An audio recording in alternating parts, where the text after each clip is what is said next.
Hello everyone, SirMonkeySuit, I was happy here back again with Hunter x Hunter. We're on episode 92, and in the last episode, the king was forcibly born. Well, he forced it to happen from the inside. So because of that, the queen is basically fatally injured right now. The possibilities of healing her, I don't really know to what degree that really is, because even the people that are there, I don't know, like, do they have any healing, like, abilities? Like, does Netero have any? I don't know. So I don't know if it will ever, if they will even be able to help. However, in this episode, I believe Cold will probably end up talking to Netero, so we'll see how that goes. I'm sure Netero will be fine with it. You know, he seems to understand, so we'll see. I mean, the thing is that the original mission has already failed, because they were supposed to take care of the queen before the king was even born. The fact that hasn't happened basically puts me in this sort of position where I'm just kind of thinking, I don't know how this is really going to end, because Gon and Killua didn't win their fight, right? So it's not going to be a case of them going up against the king and somehow, you know, doing the whole shonen thing and managing to overcome the odds. I mean, Killua, I don't know why I say. I mean, Hunter x Hunter's never really been that kind of show anyway. Like, it is kind of like a shonen, but it doesn't have the same tropes as what the other shonen shows actually have. You know, because if it was any of the other ones, then in some form or capacity, you know what I mean, someone will come in and save the day and be the one to take out the king. I just don't think it's even possible, especially considering the fact that he's got 3 royal guards there. Now, I don't know how powerful the other 2 are. I know Neferpito is, though. So, you know, them 4 together is a disastrous fucking group. So I don't know how they overcome this. I mean, even with bringing back the queen, I don't see how that would help the situation. The only way I think it would help is that if you do a really long-term plan of the queen making another king. However, the thing is that there's no way that there's no way that they are going to, like, allow these chimera ants and whatnot to be eating people again for that reason. You know what I mean? Unless that's what Netero meant by the sacrifice. But there's no way that he could have determined previously that this would happen, that this would be the case, that the queen would be injured, and this is how they would have to go about things. I don't know. I don't know how this is going to turn out. But yeah, so, I mean, Gon is out for 30 days with that Zetsu, or in that constant state of Zetsu. And Killua says he's going to defend him for the 30 days, and then he's going to have to leave, because Bisky said if he loses, he can't stay by Gon's side, because of the way that he's stuck in this rut of being too cautious. Apparently it would end up getting Gon killed. So, I mean, I don't know if Killua would do that. Like, even though he is cautious, I don't know if he would give up his friend like that, though, you know? But whatever. I mean, he's taken Bisky's word and you know, and going with it. So, you know, I think Killua's going to just have to overcome this thing to be by Gon's side again. So we'll see what happens. But yeah, I'm going to stop rambling, and we can get into episode 92 and then see what we get. So without further ado, let's go.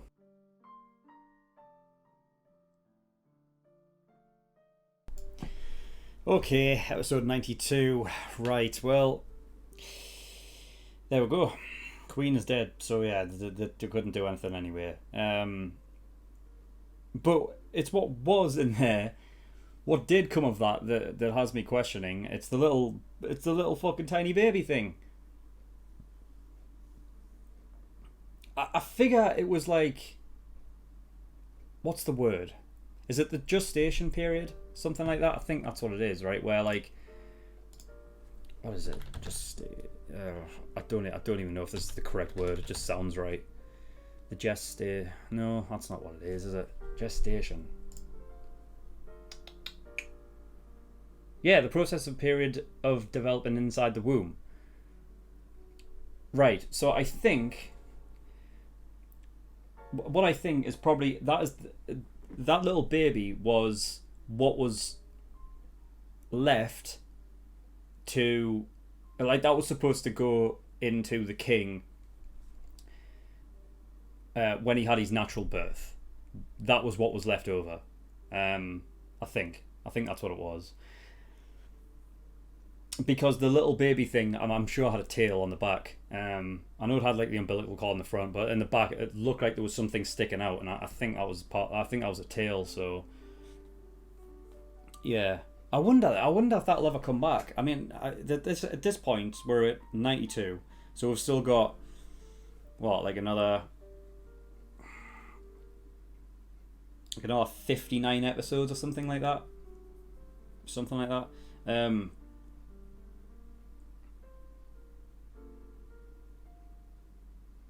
Or actually, it'll probably be 57. 57 episodes for it. I mean, yeah, sometimes it just. I mean, it's going to depend. I don't know. I don't know how quick that would grow up, because it doesn't. I don't know. It doesn't seem like, because when they're born, they come out as like almost fully grown. You know. It never seems like they actually grow any further. So I don't know if the baby will grow. I don't even think it will.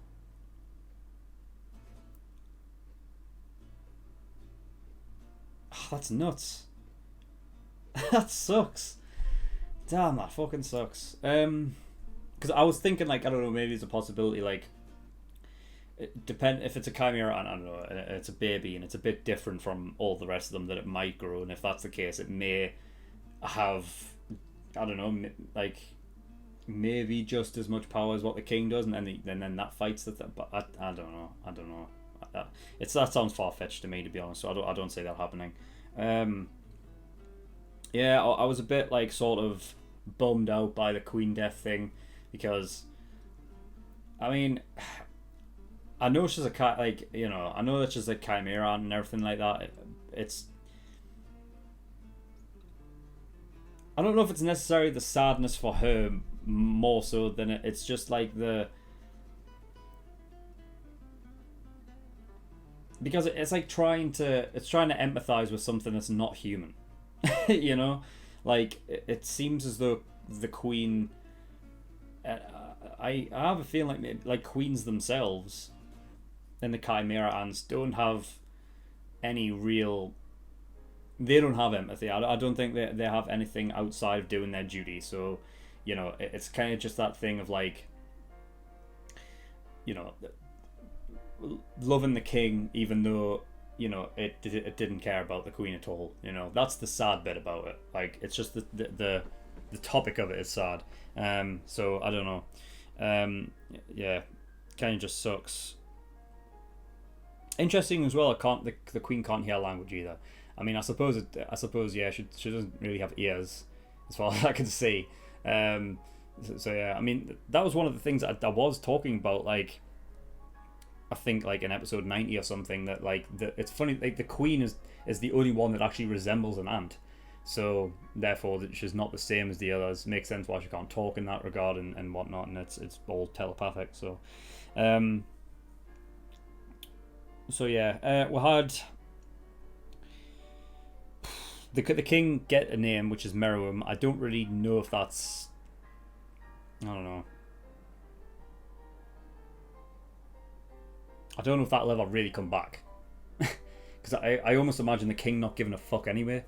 And if he did, I figure he would give himself his own name. Honestly, I don't see the king as a. I think it will probably be more for us to call him, and you can't just, because you're not just going to keep calling him king, right? So I guess it's something for us to call him. So he's actually got a character name, but yeah, like he doesn't strike me as somebody who would care about a name. They just care about themselves and what they are doing. The only reason why you need a name is so that you can communicate, you can talk to other people and like and be called upon. But the king doesn't. He tells them to do his bidding. So I don't think he would even bother with a name. So I think that's probably just for us. So yeah. Yeah, the last thing was the little info. I was looking and I wrote down, was it, I also said in the reaction as well, was it Cool's sister? I can't remember the kid's name, like before, because it feels like it's been that long ago. Could that be possible? I don't know though. I don't think so. I've had this question before about how when the queen eats an organism, like, is there like a time period of which that needs to be passed on into, a chimera ant or not? It only just got me because the thing came up. The flashback came up. I feel like I might be getting a cold because my throat seems very tight.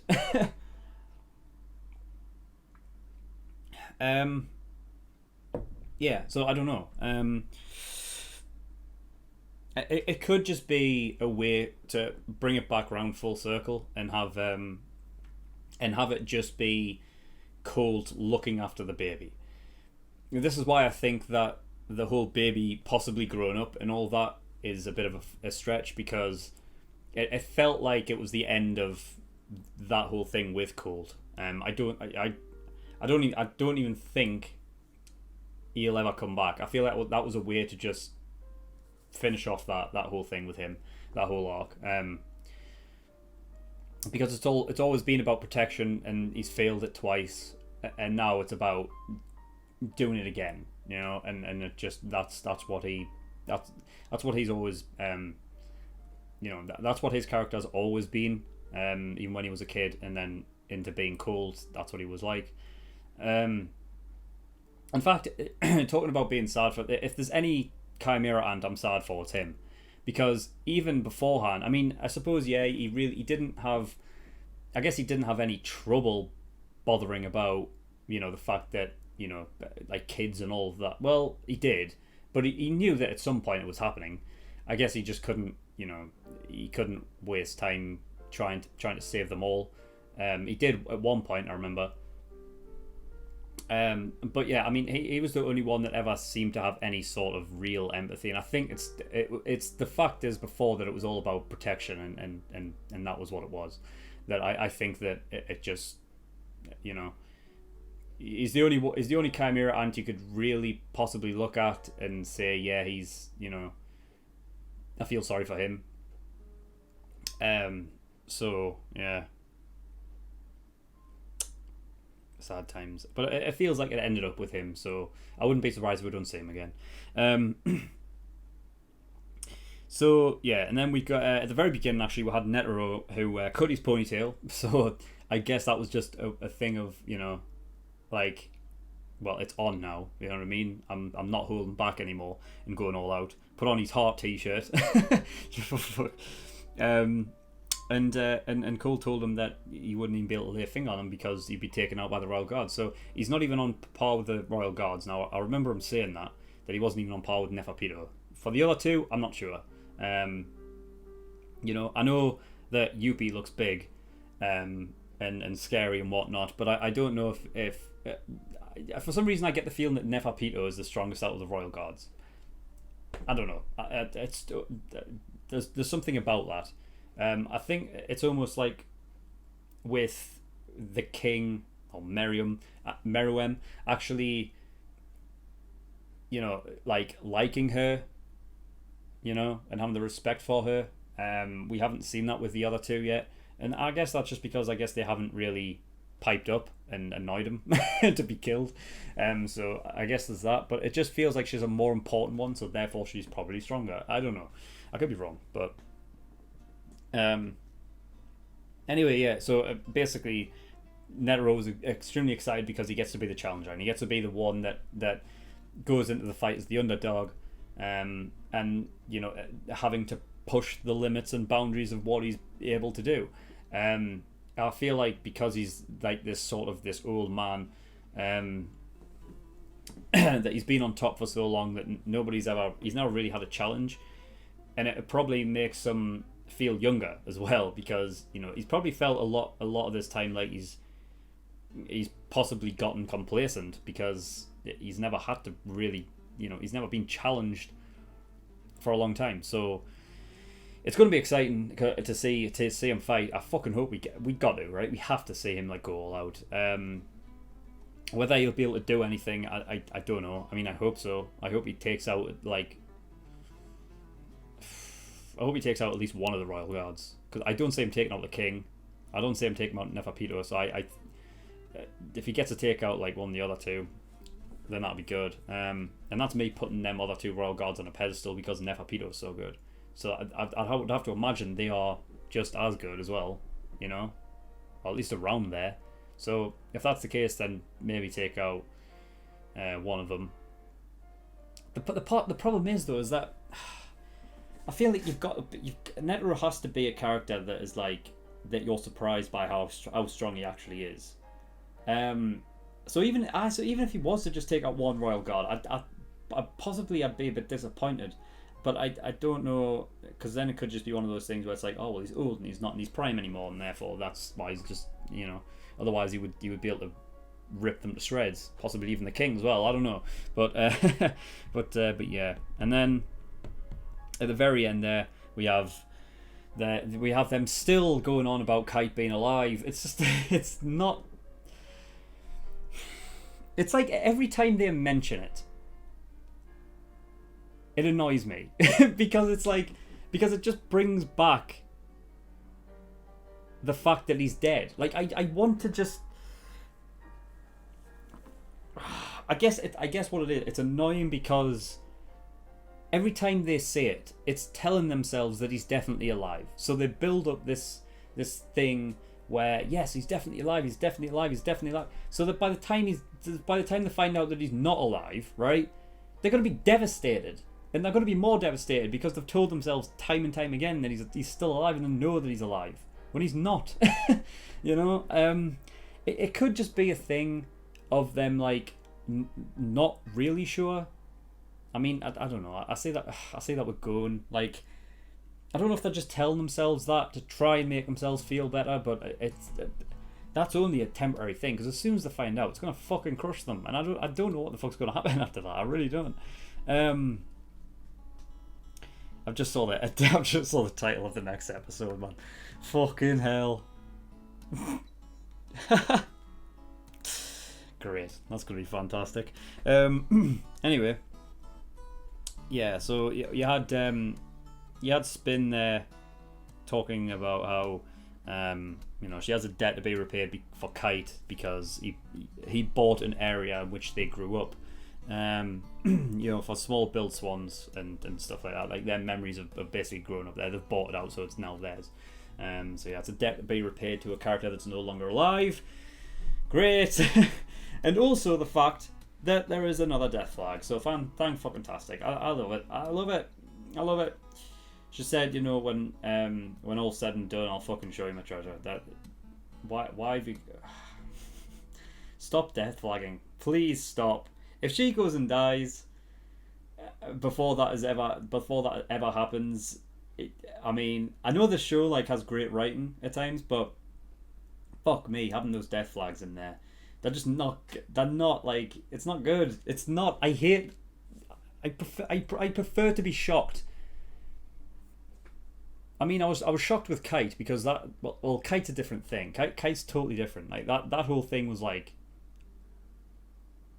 you could have never told me that Kite was going to die in the next few episodes, and I would have believed it. It just wouldn't have happened. So even though there was like slight death flags within Kite's thing, it was a bit more vague. With that one, it's just too much. I just can't, man. I can't. And then yeah, the king is now in somewhere called the Republic of East Goto, whatever the fuck that is. It looks like a pretty. At first, I thought it was like some kind of desert kind of thing, but I don't know. It looks like it's in the middle of nowhere. So yeah, I mean, I don't know. I wonder if this is like the place where he's going to take over to be his sort of palace in a way. We'll have to wait and see. But but yeah, that's all I've got. So oh yeah, fucking zombie Kite showed up. What? She must have found out a way to fix him. I thought he was being puppeteered, but it looked like he was on his own there, and that would mean that I don't know. I'm gonna have to go back and look, aren't I? Like, where was it? It was somewhere in here.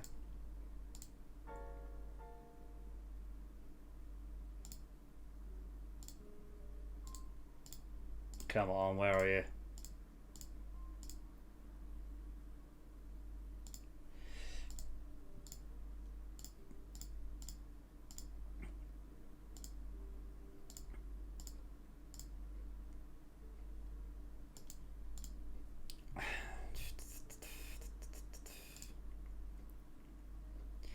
Yeah, so he ran past them.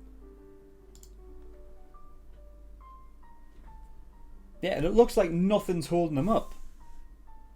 It looks just like a black mass. Oh, I can't believe they're doing this to Kite. I can't believe it. Oh man. I mean, jeez. So Neferpito just left Kite then. Just left him there. I guess he's not needed anymore. Fuck. Oh jeez. She must have found out a way to fix him then, because they're not being. It looks like he's not being controlled by anything, and it clearly wasn't the fucking butterfly man playing his violin that made the fucking puppeteer do the thing. It wasn't that, which I thought might have been, but it wasn't that. Oh god, I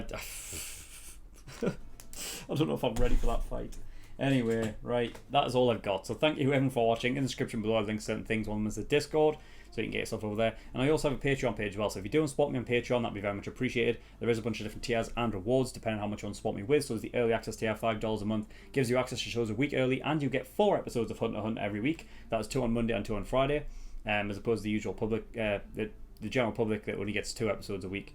So by the time this episode comes out for the general public, you can go over, become an early access tier patron, and have access to possibly the rest of the show in reactions. So if you can binge watch the whole thing within a month, then that means it's only going to cost you $5 for the rest of the show, which is a pretty good deal. There's also a full length there for $10 a month. That only constitutes all of the other shows. This one doesn't really matter because this one's full length anyway, but for the other ones you will need that. And then there are other tiers where you can pay to have certain shows reacted to. So if you want me to watch like a certain show, then go have a look and see what all that is about. But that is all I've got. So thank you for watching. I'll see you all next time. Bye bye.